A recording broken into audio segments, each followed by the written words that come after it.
Welcome to BPSC maker. दोस्तों आज है 24 अक्टूबर 2021 और 24 अक्टूबर 2021 से संबंधित बिहार करंट अफेयर्स और साथ ही राष्ट्रीय और अंतर्राष्ट्रीय घटनाओं से करंट अफेयर्स के जितने भी प्रश्न बनेंगे वो सभी मैं आपको इस वीडियो में बताऊंगा। लेकिन जो पिछले वीडियो में मैंने आपसे प्रश्न पूछा था सबसे पहले उसे देख लेते हैं। तो पिछले वीडियो का हमारा प्रश्न था कि हाल ही में बिहार सरकार द्वारा अनुरक्षण मोबाइल ऐप लॉन्च किया गया है, यह किससे संबंधित है। तो यहाँ पर इस प्रश्न के बारे में मैंने आपको कंप्लीट जानकारी दिया था और इसका राइट आंसर बताया था ऑप्शन नंबर सी, यानी कि ग्रामीण सड़कों की जो निगरानी होती है, जो मरम्मत का कार्य होता है, उनकी निगरानी से संबंधित है। तो ऑप्शन नंबर सी यहाँ पर इस प्रश्न का राइट आंसर होगा। जो भी प्रश्न आप लोगों से पूछा जाता है आप लोग से लिखिए और विस्तार पूर्वक लिखा कीजिए। अब यहाँ पर चलते हैं आगे, लेकिन उससे पहले आपको बता दूं कि जनवरी से लेकर अब तक इस सीरीज के तहत जितने वीडियो चैनल पे अपलोड हुए हैं सभी को मैंने प्लेलिस्ट में अरेंज किया, आप जाकर के सारे वीडियो को देख सकते हैं। और रही बात पीडीएफ की, तो पीडीएफ का लिंक यहाँ पर आपको इस वीडियो के डिस्क्रिप्शन में दिया गया है, आप वहाँ पर जाकर के सारे पीडीएफ को जो मंथली वाइज पीडीएफ है वहाँ से आप डाउनलोड कर पाएंगे और साथ ही साथ हमारे बीपीएससी मेकर ऐप से भी ये सारे पीडीएफ को आप प्राप्त कर पाएंगे। अब यहाँ पर हम चलते हैं सीधे पहले प्रश्न पे। आज का हमारा पहला प्रश्न है कि हाल ही में बिहार सरकार ने राज्य को एथेनॉल उत्पादन का हब बनाने के लिए राज्य की कितनी कंपनियों को एथेनॉल खरीद की मंजूरी दे दी है। यह मंजूरी अभी हाल ही में 6 कंपनियों को दिया गया है। तो ऑप्शन नंबर बी इस प्रश्न का राइट आंसर होगा। अब यहाँ पर आपको बता दूं कि भविष्य में बिहार को एथेनॉल उत्पादन का हब बनाने के लिए राज्य सरकार 6 कंपनियों को मंजूरी दी है, जिसमें नालंदा के 3 एथेनॉल उत्पादन यूनिट शामिल है।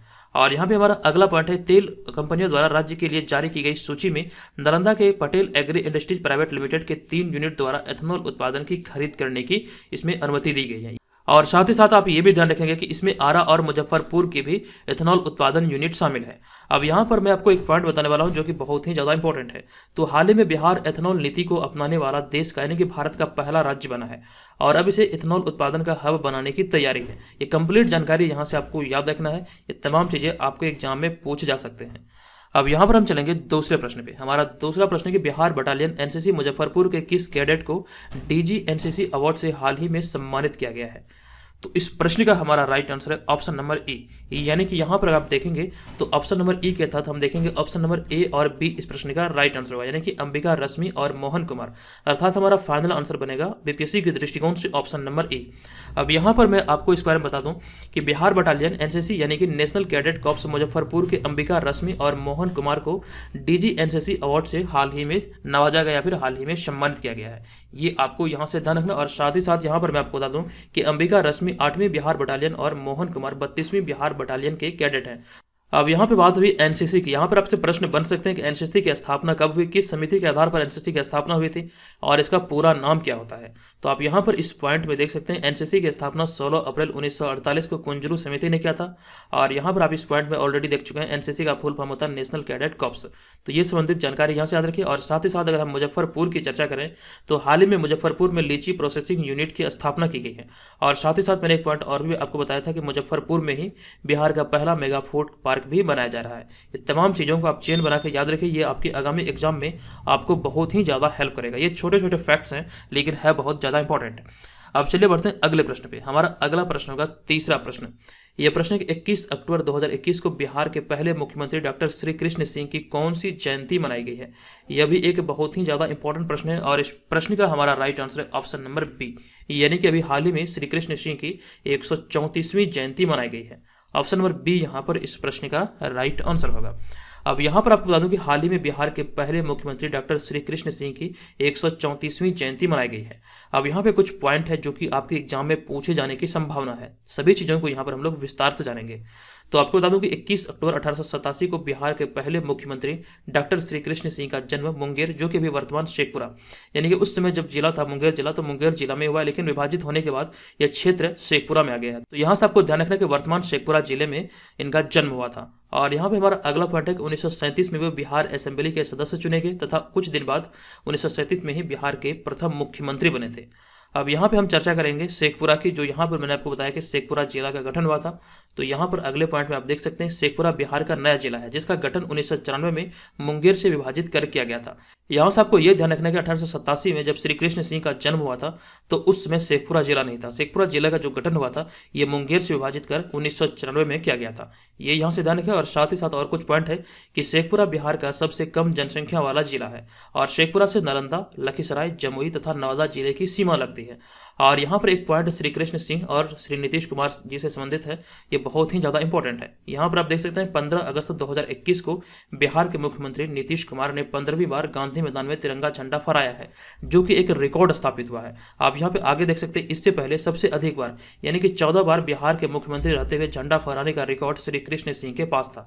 यानी कि श्री कृष्ण सिंह जो कि बिहार के पहले मुख्यमंत्री थे, उनका रिकॉर्ड तोड़ा है इस मामले में, यानी कि गांधी मैदान में झंडा फहराने के मामले में श्री नीतीश कुमार ने। और नीतीश कुमार ने 15वीं बार इस वर्ष 15 अगस्त 2021 को गांधी मैदान में झंडा फहराया है। ये तमाम चीज़ें यहाँ से आप याद रखिए, इसका आप लोग नोट डाउन जरूर कीजिए। और एक चीज़ ध्यान रखिएगा, अगर आप नोट नहीं करना चाहते हैं तो हमारे ऐप से इसका PDF भी प्राप्त कर सकते हैं, वहाँ पर इसका PDF आपको उपलब्ध है। चलिए अब यहाँ पर हम चलेंगे अगले प्रश्न पे। हमारा अगला प्रश्न है, हाल ही में जम्मू कश्मीर सरकार ने किसके साथ औद्योगिकरण के लिए एक समझौता किया है? यह भी एक इंपॉर्टेंट प्रश्न है और इस प्रश्न का राइट आंसर होगा हमारा ऑप्शन नंबर डी, यानी कि दुबई के साथ अभी हाल ही में यह समझौता किया गया औद्योगिकरण के लिए जम्मू सरकार के द्वारा। ऑप्शन नंबर डी इस प्रश्न का राइट आंसर होगा। अब यहाँ पर आपको बता दूं कि हाल ही में जम्मू कश्मीर की सरकार और दुबई सरकार के बीच औद्योगिकरण के लिए एक समझौता किया गया है। और यह समझौता जम्मू कश्मीर को औद्योगिकरण के सतत विकास में नई ऊंचाइयों को छूने में मदद करेगा। ये आपको ध्यान रखना, ये औद्योगिकरण से संबंधित है, जो कि अभी हाल ही में जम्मू कश्मीर द्वारा ये मतलब दुबई सरकार के साथ किया गया है। अब यहाँ पर आपको बता दूं इसमें क्या क्या चीज़ें शामिल होगी। तो इसके तहत रियल एस्टेट, औद्योगिक park, IT tower, medical college, super speciality अस्पताल जैसी तमाम विकास परियोजनाओं के लिए दुबई सरकार के साथ समझौता हुआ है। अब यहाँ पर बात आई है दुबई की। तो दुबई के बारे में कई सारे प्रश्न आपके एग्जाम में अक्सर पूछे जाते हैं, तो यहाँ पे उनमें से कुछ को हमने ऐड किया है कि ICC का मुख्यालय दुबई में स्थित है, यानी कि इंटरनेशनल क्रिकेट काउंसिल का जो हेडक्वार्टर है ये दुबई में है। और दुबई किस देश में पड़ता है तो आपको ये भी ध्यान रखना, ये संयुक्त अरब अमीरात में है। और यहाँ पर आपको बता दूँ कि दुबई में ही विश्व का सबसे ऊंचाई पर स्थित झूला स्थापित किया गया। और साथ ही साथ यहाँ पर एक इंपॉर्टेंट पॉइंट ये है कि Dubai international airport Indian currency को स्वीकार करने वाला दुनिया का पहला एयरपोर्ट है। ये इंपॉर्टेंट पॉइंट है, ये आपको ध्यान रखना है। और दुबई संयुक्त अरब अमीरात का राज्य है।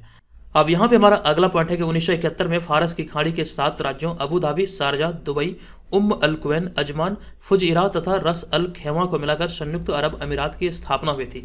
यानी कि कहने का तात्पर्य यह है कि संयुक्त अरब अमीरात में 7 राज्य हैं, जिनमें से दुबई भी एक है और यहीं पे ICC का मुख्यालय है। तमाम चीज़ें यहाँ से आपको याद रखना। और इसी के साथ अभी हाल ही में जम्मू कश्मीर ने अपने राज्य या फिर कह सकते हैं केंद्र शासित प्रदेश के लिए औद्योगिकरण के लिए समझौता किया है। तो ये तमाम चीज़ें यहाँ से आप याद रखिए। अब चलते हैं हम अगले प्रश्न पे। हमारा अगला प्रश्न होगा 5वां प्रश्न। यह प्रश्न है कि किस देश के पूर्व राष्ट्रपति ने अपने नए internet media app truth social को लॉन्च करने की घोषणा की है?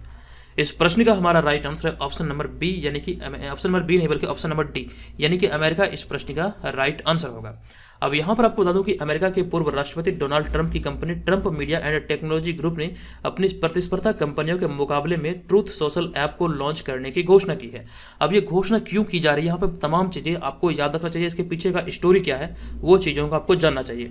दरअसल फेसबुक और ट्विटर जैसे इंटरनेट मीडिया ने ट्रंप को प्रतिबंधित कर रखा है, यानी कि जो अमेरिका के जो पूर्व राष्ट्रपति हैं डोनाल्ड ट्रंप, इनको फेसबुक ट्विटर जैसे अकाउंट पर ब्लॉक करके रखा गया, यानी कि इनको मतलब बैन किया गया है। ये आप यहाँ से ध्यान रखें। और इसी के फलस्वरूप इन्होंने मतलब अपना जो इनका मीडिया कंपनी है तो उनके माध्यम से ये ऐप को लॉन्च करने की घोषणा की गई है। और यहाँ पे देखिए आगे लिखा गया, ट्रंप ने कहा है कि उनकी बातों को कहने से रोका जाना गलत है और उन्हें अस्वीकार है।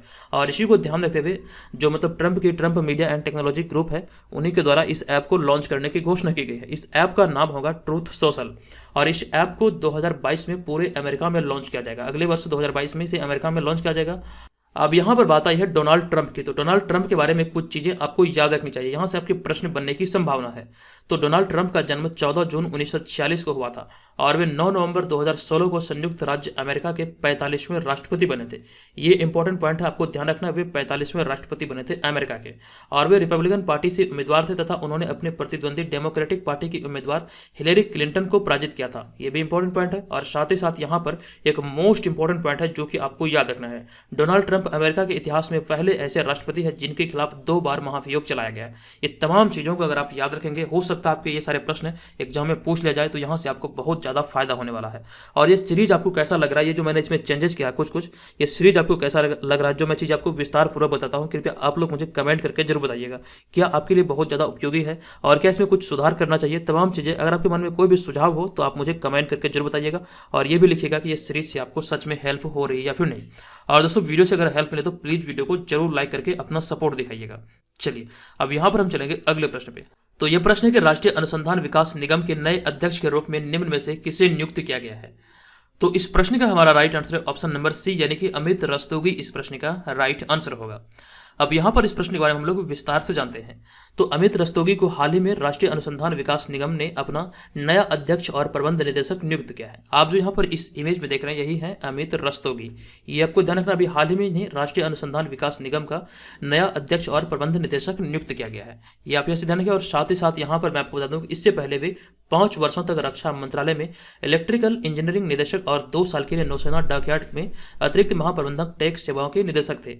अब यहाँ पे अगर हम बात करें एनआरडीसी की, यानी कि राष्ट्रीय अनुसंधान विकास निगम की, तो इसकी स्थापना जो हुई थी 1953 में विभिन्न राष्ट्रीय अनुसंधान और विकास संस्थानों में विकसित प्रौद्योगिकियों को विकसित करने और बढ़ावा देने में मदद करने हेतु की गई थी। यहाँ से आपको ये ध्यान रखना 1953 में इसकी स्थापना हुई थी और अभी हाल ही में इसके नए अध्यक्ष और प्रबंध निदेशक बनाए गए हैं अमित रस्तोगी को। अब यहाँ पर हम चलेंगे अगले प्रश्न पे। हमारा अगला प्रश्न होगा 7वां प्रश्न। यह प्रश्न हाल ही में 100 करोड़ के टीकाकरण का लक्ष्य हासिल करने वाला भारत दुनिया का कौन सा देश बना है? यह एक इंपॉर्टेंट प्रश्न है और इस प्रश्न का हमारा राइट आंसर होगा इस उपलब्धि को हासिल करने वाला भारत दुनिया का दूसरा देश बना है। तो ऑप्शन नंबर बी इस प्रश्न का राइट आंसर होगा।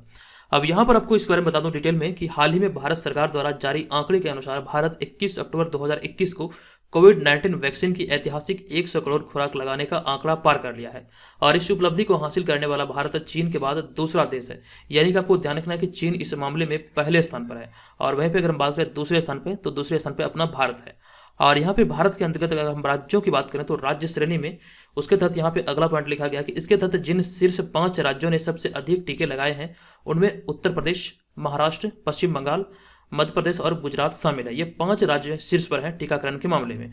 और यहाँ पे हमने अगले पॉइंट पर ऐसे में ऐड किया है कि भारत में कोविड-19 टीकाकरण की शुरुआत 16 जनवरी 2021 को हुई थी। तो यहाँ से भी आपके प्रश्न बन सकते हैं कि टीकाकरण की जो शुरुआत हुई थी भारत में कोविड-19 वैक्सीन की, तो ये 16 जनवरी 2021 से इसकी शुरुआत की गई थी। और साथ ही साथ यहाँ पे हमने अगले पॉइंट में लिखा कि वर्तमान समय में टीकाकरण की श्रेणी में चीन और भारत के बाद अमेरिका तीसरे स्थान पर तथा जापान चौथे तथा रूस 5वें स्थान पर है। ये भी यहाँ से ध्यान रखें। और साथ ही साथ यहाँ पे 2 पॉइंट और है जो कि आपको याद रखना है। तो हमारा पहला पॉइंट है कि 100% कोरोना टीकाकरण का लक्ष्य हासिल करने वाला बिहार का पहला जिला पूर्वी चंपारण है और साथ ही साथ उड़ीसा की राजधानी भुवनेश्वर 100% टीकाकरण के लक्ष्य को हासिल करने वाला भारत का पहला शहर है। अगर हम बात करें भारत की, तो भारत का पहला शहर कौन सा है? यह है भुवनेश्वर, जो कि उड़ीसा की राजधानी है। और साथ ही साथ अगर हम बात करें बिहार की, तो बिहार की पूर्वी चंपारण जिला 100% कोविड टीकाकरण का लक्ष्य हासिल करने वाला बिहार का पहला जिला है। तो सभी चीजें यहाँ से आप याद रखिए। अब यहाँ पर हम चलेंगे अगले प्रश्न पे। हमारा अगला 8वां प्रश्न है कि इस बॉलीवुड फिल्म को हाल ही में अगले साल 2022 में आयोजित होने वाले ऑस्कर के लिए नामांकित किया गया है। यह भी एक इंपॉर्टेंट प्रश्न है और इस तरह के प्रश्न एग्जाम में पूछे जाते हैं। इस प्रश्न का हमारा राइट आंसर है सरदार उधम और शेरनी। और जो फाइनल आंसर बनेगा हमारा ये होगा ऑप्शन नंबर ई, यानी कि उपयुक्त में से एक से अधिक। यहाँ पर आपको ध्यान रखना कि भारत की ओर से 2 फिल्मों को यहाँ पर इसमें नामांकित किया गया ऑस्कर 2022 के लिए। दोनों फिल्में हैं सरदार उधम और शेरनी। तो ऑप्शन नंबर ई इस प्रश्न का राइट आंसर होगा। अब यहाँ पर आपको बता दूं कि हाल ही में बॉलीवुड अभिनेत्री विद्या बालन की फिल्म शेरनी, आपको ये ध्यान रखना कि बॉलीवुड अभिनेत्री विद्या बालन की फिल्म शेरनी और विक्की कौशल की हालिया रिलीज फिल्म सरदार उधम को अगले साल आयोजित होने वाले 94वां अकादमी अवार्ड के लिए भारत की ओर से नामांकित किया गया, यानी कि इनका नॉमिनेशन किया गया है। अब यहाँ पे हमारा अगला पॉइंट है कि इन दोनों फिल्मों को ऑस्कर की best international feature film category के लिए चुना गया है। अब यहाँ पे हम बात करते हैं वर्ष 2021 में 93वां ऑस्कर अवार्ड प्रदान किया गया, जिसमें कि सबसे सर्वश्रेष्ठ फिल्म का अवार्ड नोमैडलैंड तथा सर्वश्रेष्ठ अभिनेता का अवार्ड एंथनी हॉपकिंस और सर्वश्रेष्ठ अभिनेत्री का अवार्ड फ्रांसिस मेकडर्मट को दिया गया था। ये तमाम चीज़ें यहाँ से याद रखें, यहाँ से भी आपके प्रश्न बन सकते हैं। और ये जब 2022 वाला जब घोषणा हो जाएगा कि इनको अवार्ड मिला, वो तमाम चीज़ें अभी मैं आपको बताऊंगा। लेकिन आपको यहाँ पर ध्यान रखना है कि अभी जो नॉमिनेशन हुआ ये 2 फिल्मों का हुआ बॉलीवुड से, जो कि भारत की ओर से गया है। दोनों फिल्मों का आपको नाम यहाँ पर याद रखना है, सरदार उधम और उसके बाद दूसरा हमारा है कौन सा, ये शेरनी। तो यहाँ पर दोनों को यहाँ से आपको याद रखना है। अब यहाँ पर चलते हैं आगे और आपको यहाँ पर एक बात बता दूं, जो लोग हमें व्हाट्सएप पे मैसेज करते हैं कि सर आपका करंट अफेयर्स कैसे प्राप्त करें, तो करंट अफेयर्स प्राप्त करने का 2 माध्यम है। सबसे पहला तो यह है कि आप इस वीडियो के डिस्क्रिप्शन में जाइए, वहाँ पर जो लिंक दिया गया है आप वहाँ से इसका करंट अफेयर्स को प्राप्त कर सकते हैं, परचेज कर सकते हैं। और दूसरा माध्यम यह है कि हमारे ऐप पर जो करंट अफेयर्स वाला मेंबरशिप है 199 का, जिसके तहत आपको 199 के तहत आपको करंट अफेयर्स प्रोवाइड किया जाता है, जिसमें कि 2020 से लेकर यहाँ पर आपको करंट अफेयर्स उपलब्ध है। तो 2020 का करंट अफेयर्स से लेकर के आगामी 1 वर्ष तक के लिए 2023 तक का यहाँ पर आप करंट अफेयर्स को को एक्सेस कर पाएंगे। जब भी आप मेंबरशिप लेंगे तब से आपका 1 वर्ष का प्लान एक्टिवेट होगा और उससे पिछला जितना भी करंट होगा वो आपको वहां पर निःशुल्क मिलेगा। तो इस चीज़ का ध्यान रखिएगा। 199 इसका मात्र फी है और जिसमें आपको 67वीं बीपीएससी जो भी खास करके बिहार में परीक्षाएं आयोजित होने वाली है, खास करके बीपीएससी और सीडीपीओ जैसे एग्जाम, वो सभी एग्जाम में आपको बहुत ही ज़्यादा हेल्प करेगा। आप हमारे करंट अफेयर्स की क्वालिटी को देख के समझ सकते हैं। यहाँ पर न आपको सिर्फ और सिर्फ करंट अफेयर्स करवाया जाता है, बल्कि उनसे रिलेटेड जितनी भी चीज़ें होती है वो मैं आपको विस्तार पूर्वक बताता हूँ। और यहाँ पर यह ध्यान रखिएगा, जब से ये सीरीज स्टार्ट हुआ तब से यूं ही निरंतर चलता आ रहा है। और जो लोग करंट अफेयर्स से सिर्फ और सिर्फ करंट अफेयर्स का मेंबरशिप लेना चाहते हैं तो हमारे ऐप पर 199 वाला प्लान लेंगे। लेकिन यहाँ पर जो आप स्क्रीन पर तमाम चीज़ों को देख रहे हैं, अगर ये सारा चीज़ आपको चाहिए तो वहाँ पे इसके लिए अलग प्लान है जिसका फी है 6 महीने का 299 और साथ ही साथ 1 साल का 399। आपको जैसा सहूलियत हो वहाँ से आप हमारे मतलब इसको ज्वाइन कर सकते हैं। और जो ऑनलाइन टेस्ट सीरीज होगा वो आपको 6 महीने वाला प्लान में भी होगा और साथ ही साथ 12 महीने वाला भी प्लान में होगा। तो वहाँ पर आपको जैसा सहूलियत हो अपने अनुसार आप वहाँ पर इसको परचेज कर सकते हैं। अब यहाँ पर हम चलते हैं अगले प्रश्न पे। हमारा अगला प्रश्न होगा, किस राज्य या फिर केंद्र शासित प्रदेश सरकार द्वारा हाल ही में मोबाइल ऐप जेके ई-कॉप का शुभारंभ किया गया है? यह प्रश्न इंपॉर्टेंट है और इस प्रश्न का हमारा right answer option number B, यानी कि जम्मू कश्मीर सरकार के द्वारा भी हाल ही में ये जेके ई-कॉप ऐप का शुभारंभ किया गया है। तो ऑप्शन नंबर बी यहाँ पर इसका राइट आंसर होगा। अब यहाँ पर आपको इस बारे में बता दूं कि हाल ही में जम्मू कश्मीर के उपराज्यपाल मनोज सिन्हा ने श्रीनगर के राजभवन में जम्मू कश्मीर पुलिस की बहुप्रतीक्षित परियोजना अपराध और अपराधी पहचान नेटवर्क प्रणाली की घोषणा की और साथ ही जेके ई-कॉप मोबाइल एप्लीकेशन का भी शुभारंभ किया। तो यहाँ से आपको ध्यान रखना है कि अभी हाल ही में जम्मू कश्मीर के उपराज्यपाल जो हैं मनोज सिन्हा, इन्होंने राजभवन में जम्मू कश्मीर पुलिस की बहुप्रतीक्षित योजना जो है ये अपराध और अपराधी की पहचान नेटवर्क प्रणाली की घोषणा की और इसी दौरान इन्होंने ये जेके ई-कॉप मोबाइल एप्लीकेशन का शुभारंभ किया। अब ये एप्लीकेशन क्या कार्य करेगा यहाँ पे हम अगले पॉइंट में जान लेते हैं। तो यह मोबाइल ऐप पुलिस से संबंधित सभी जन सेवाओं की जानकारी देगा और इस ऐप पर एक क्लिक से निकटतम पुलिस थानों की जानकारी और मुसीबत के समय संदेश भेजने के लिए पैनिक बटन और सभी महत्वपूर्ण हेल्पलाइन नंबर उपलब्ध होंगे इस ऐप में। अब यहाँ पे चर्चा हो रही है जम्मू कश्मीर की। तो जम्मू कश्मीर के बारे में कुछ पॉइंट को यहाँ पर ऐड किया गया जो कि बहुत ही ज़्यादा इंपॉर्टेंट है। आप यहाँ पर इसको देखिए कि हाल ही में जम्मू कश्मीर के विलो क्रिकेट बैट, गुच्छी मशरूम और कश्मीरी केसर को जीआई टैग प्रदान किया गया है। ये पॉइंट यहाँ से याद रखें, इस तरह के प्रश्न आपसे एग्जाम में पूछे जाते हैं। और साथ ही साथ एक और महत्वपूर्ण प्रश्न है कि हाल ही में जम्मू कश्मीर की आयशा अजीज भारत में सबसे कम उम्र की पहली महिला पायलट बनी है। ये प्रश्न ऑलरेडी मैं आपको बताया था इसी सीरीज के तहत। आपको ध्यान रखना, जम्मू कश्मीर की ये आयशा अजीज है और ये भारत की सबसे कम उम्र की पहली महिला पायलट है। तो यहाँ पर ये सारी चीज़ें याद रखना आपको। अब यहाँ पर हम चलेंगे अगले प्रश्न पे। हमारा अगला प्रश्न होगा 10वां प्रश्न, हाल ही में किस तिथि को पुलिस स्मृति दिवस मनाया गया है? तो इस प्रश्न का हमारा right answer option number A, यानी कि 21 अक्टूबर को अभी हाल ही में पुलिस स्मृति दिवस मनाया गया है। अब ये क्यों मनाया जाता है इसके बारे में हम लोग यहाँ पर डिटेल में जान लेते हैं। तो प्रतिवर्ष 21 अक्टूबर को देश भर के पुलिस कर्मियों की निष्ठा एवं सर्वोच्च बलिदान के प्रति सम्मान व्यक्त करने के लिए पुलिस स्मृति दिवस मनाया जाता है। अब ये क्यों मनाया जाता है हम लोग यहाँ पर इसे देख लेते हैं। तो वर्ष 1959 में इसी दिन यानी कि 21 अक्टूबर 1959 को लद्दाख के हॉट स्प्रिंग के दुर्गम क्षेत्र में केंद्रीय रिजर्व पुलिस बल के जवानों ने वीरता और बलिदान की गाथा लिखी थी। दरअसल उस समय चीन की सीमा से बहादुरी के साथ लड़ाई में सीआरपीएफ के 10 जवान शहीद हो गए थे और तभी से यह दिन पुलिस स्मृति दिवस के रूप में प्रति वर्ष मनाया जाता है। यहाँ पर आपको ध्यान रखना, जो 10 जवान शहीद हुए थे सीआरपीएफ के, उन्हीं के सम्मान में प्रति वर्ष 21 अक्टूबर को मनाया जाता है और ये 1959 की एक घटना थी। तो यहाँ पर ये सारी चीजें आपको याद रखना है। अब यहाँ पर हम चलते हैं अगले प्रश्न पे। हमारा अगला प्रश्न होगा 11वां प्रश्न। यह प्रश्न हाल ही में किस बैंक ने पूरे भारत में माइक्रो एटीएम लॉन्च किए हैं? एक्चुअली में यहाँ पर किए हैं नहीं, बल्कि यहाँ पे होना चाहिए लॉन्च करने की घोषणा की है, घोषणा की है। किस बैंक के द्वारा भी हाल ही में ये घोषणा की गई है? तो इस प्रश्न का जो हमारा राइट आंसर होगा ये होगा कोटक महिंद्रा बैंक, यानी कि ऑप्शन नंबर बी इस प्रश्न का राइट आंसर होगा। अब यहाँ पर आपको इस प्रश्न के बारे में बता दूं कि निजी ऋणदाता bank Kotak Mahindra bank limited ने पूरे देश भर में यानी कि माइक्रो एटीएम लॉन्च करने की घोषणा की है। ये घोषणा भी हाल ही में कोटक महिंद्रा बैंक के द्वारा किया गया है, जो कि प्राइवेट सेक्टर की एक बैंक है।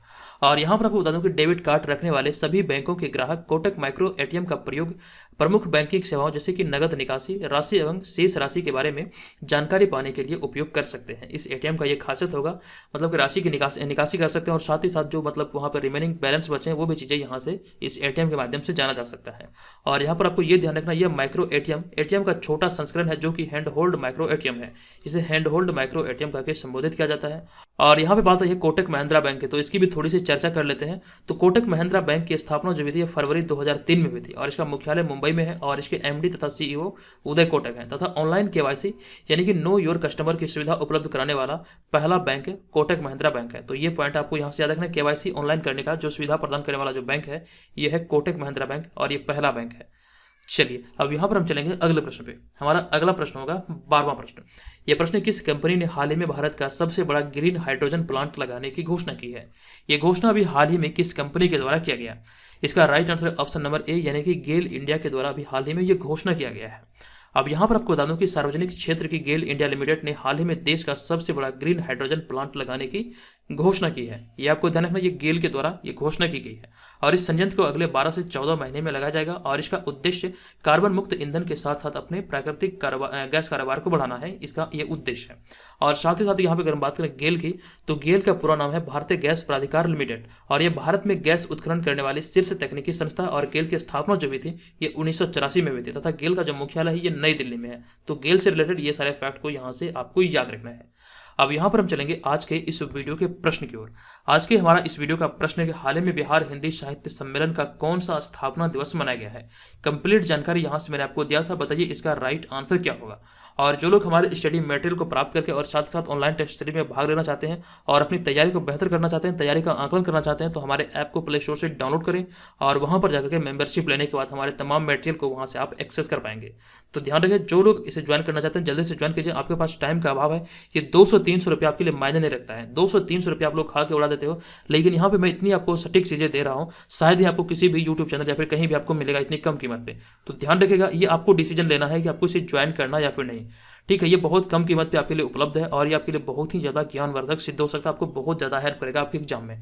तो ये आप डिसीजन लीजिए, आपको ज्वाइन करना है या फिर नहीं करना। ऑलरेडी यहाँ से 5 से 6 हज़ार लोग इसे ज्वाइन कर चुके हैं, तो आप भी इसे ज्वाइन करके अपनी तैयारी को बेहतर तरीके से कर सकते हैं। तो दोस्तों आज के इस वीडियो में इतना ही, मिलेंगे नेक्स्ट वीडियो में, तब तक के लिए धन्यवाद, जय हिंद।